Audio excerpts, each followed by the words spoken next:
Thank you everyone for coming back to the channel.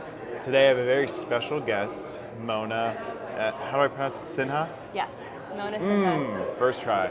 Nice. We're over at VCon. Today's the last day of VCon, and I just had the pleasure of working with Mona right now to see what she has to say about the company that she's working on over at Yale University. So, Mona, if you'd like to take it away. Thank you. Thank you so much for having me on. Yeah, so currently I work as a post-grad researcher at Yale, and it's a really cool lab. It's sort of like a tech startup of a lab called XR Pediatrics. And so at the lab, we use virtual reality and video games to create health interventions for kids mostly. So some of the projects we're working on, for example, is a VR video game for vaping prevention. It's a 2-hour narrative video game that kids will play in their health class in middle school over the course of a number of weeks, and we'll get some pre and post data and see how it affects their sentiment to vaping. That's really cool. Yeah. What makes you come up with these ideas or these scenarios? You're like, okay, vaping's bad. Let's create a game or simulation to have them avoid vaping, or even like drunk driving for like high schoolers or whatever. So what's really interesting is, having been an entrepreneur from a very young age, I started my first business at 11. The way that I'm used to solving problems is like something will nag at me and I'm just like, how do I fix this tomorrow? Like, what can I do tomorrow to make it happen? For example, the first thing that really bothered me at 11 or 12 was the really high kill rate in US animal shelters. So dogs being euthanized, and so I wanted to do something about that, and I got involved and started a business around trying to sell dog collars and bandanas and support rescue dogs. However, now that I'm in an academic environment, what's interesting is it's almost the polar opposite. Where in entrepreneurship, it's like idea to execution is like, you have to be as quick as possible. In academia, it's like, let's look at the data, let's see like what is a problem, like loneliness is now a national epidemic, vaping is an issue in Connecticut public schools, like how so, what's the data looking like? Then you go and apply for a grant at a state or federal level, that takes time, you might get rejected, you just have to keep applying. So the process of creating a solution, or creating a hypothesis, I would say, because then we're testing if this is even, could make things worse, right? Like, that's what we're testing. It requires a lot of patience, patient panda. And it's not something I'm used to. So it's very similar to what I'm really passionate about, which is solving problems through creative products and solutions. But it's a very different pace, and for good reason, because there's a lot of entrepreneurs that want to create a product or solution here, and they don't have the science or research to back it up and truly be able to say that this is going to prevent vaping or this is going to improve mental health. And so it's actually really cool that if this works, then we have the data to show that. So that's typically how a project starts. I think in a research center, there's like a public health issue or an issue that comes up through among doctors and all, and they think of a solution, apply to grants, get funding, and we start the project. That's really cool. Yeah. And so with what you do, it's XR, so it's an umbrella term for extended reality as far as AR, VR, and like anything else as far as? I think AR, VR, MR, mixed reality. Mixed reality, okay. They all have very different, I think, cool applications. Virtual reality, of course, is super immersive, like you're in a whole different world. And with VR, some of the really effective use cases in health that we're seeing is one for pain reduction. So if you put an individual with severe pain or burn wound in VR, their perception of pain decreases tremendously, like almost to the extent of morphine and certain medication that some research shows. And another cool application for VR is exposure therapy. So VR, exposure therapy in general is the best treatment one of the best treatments for phobias and PTSD. And so in the 90s, the US military, there was a crisis, with veterans, service members from Iraq and Afghanistan. They experienced significant trauma, and so the military allocated funding and gave that funding to certain research institutions, and they started to experiment with virtual reality exposure therapy. So traditional exposure therapy, the therapist will usually just guide you mentally, like they'll ask you to recall a memory and talk about it. So it's kind of like your imagery in your own mind. Okay. But if you can imagine, if you have trauma from war, you go into a VR headset, you are right there. Yeah. That's certainly a higher degree of immersion. And that's very effective for phobias, like fear of heights, of spiders, of trauma, things like that. So those are some use cases for VR. For augmented reality, can't think of one off the top of my head, but I think it's certainly a bit more practical. For like a doctors in a hospital to be able to use AR makes way more sense. Yeah. Like if you need like surgery of some sort. Right. Yeah. You don't want to be in a different world using VR for that. So the augmented reality, I think, is probably where the world is headed more so, in my very subjective opinion, just because it just makes a little more sense that you're just enhancing our current world. Oh, that's really cool. Yeah. Now, going back to like the kids and stuff, like how you teach them about the vape and stuff. Let's say someone in a school, maybe watching this or not, or you just someone knows someone that would like to have a program like this. How do they get in touch with you guys to kind of facilitate that? Or that would be awesome. So probably the best way is by email. Okay. My email is, and you can Yeah, this it'll be here. down in the description. shreyamona.sinha@yale.edu. And if anyone is interested in getting involved in research, or even workshops, we've been doing like game design and health video game design workshops with high schoolers and college students or middle schoolers. So myself, or a member of the Yale team, will come in and bring in VR headsets.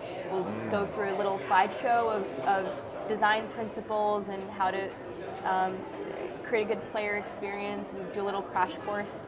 And yeah, just for fun, and there's no cost associated with that. We just like to come into schools, so workshops are a great way to get involved. And yeah, I think I would definitely encourage people to send an email, reach out. The website for the lab is xrpeds.org or .com. We'll put it in the, It'll be down below. And yeah, so on the website there's just additional contact information and other projects we're doing. That's really cool. Yeah, I think as far as what you're doing to kind of like enhance the experience, to kind of show these bad habits or just these treatments that can be done is really cool versus like the traditional way of going through it. Like, I mean, growing up, we're always used to like learning like audio, visual, or like reading, writing, and like speaking, or the way of how you take in the information. But now since we're so involved with screens and just with technology, now you're placing yourself in there to where you can kind of like imagine that you're in that world, or the world is coming to you and stuff like that. So I think it's gonna be really cool. Maybe like the Google Labs, they have like the gloves to where like you can feel objects in a remote area and stuff like that. I feel like that would be like a next step to like this program, to where like if you were to teach like what drunk driving would feel like, some sort of like pain simulation or something like that. But I feel like that'd be a little far like fetched to kind of go through like pain simulation and stuff like that. Have you guys thought about like that kind of like habit or that level of like the intensity of the project? I think our lab in particular does not engage in things like that, but I don't want to say this definitively, but I'm fairly certain that some of this research around VR for pain has been with like actual burn wound victims and patients, but others have been with like mild, like they'll actually induce the pain while you're in the VR headset, and it's super mild, and they've tested that way, I believe. So yeah, I think they do things like that. I think there's lots of gray areas that are super interesting. I think it's possible. Yeah. I think two things that VR, and particularly video games, are really great for are immersion and repetition. And I think both of those things are very powerful in changing the way that we think and feel and behave. And I mean, even with social media algorithms, the polarization that is objectively, the data is showing that you only see and engage in content that affirms your likes and dislikes and things like that, which makes sense. That's how social media should work. But that is repetition and a level of immersion if you're on a social media platform for an extended period of time. Yeah. And so and that's a different area of research, but if we know that that has an effect on the brain and how we think and feel, then what I'm super interested in is figuring out how to use that for a good positive behavior change. So if we know that it can really, like, it just makes sense, right? If you're watching the same thing over and over, you're playing a certain video game, or you feel immersed in different reality, and it changes your perception, absolutely. So I think when you are trying to promote behavior change for mental health or vaping or other harm reduction, fields, I think that's where VR and video games can have shown to be pretty effective, even in smaller studies, because of those reasons, the repetition and the immersion.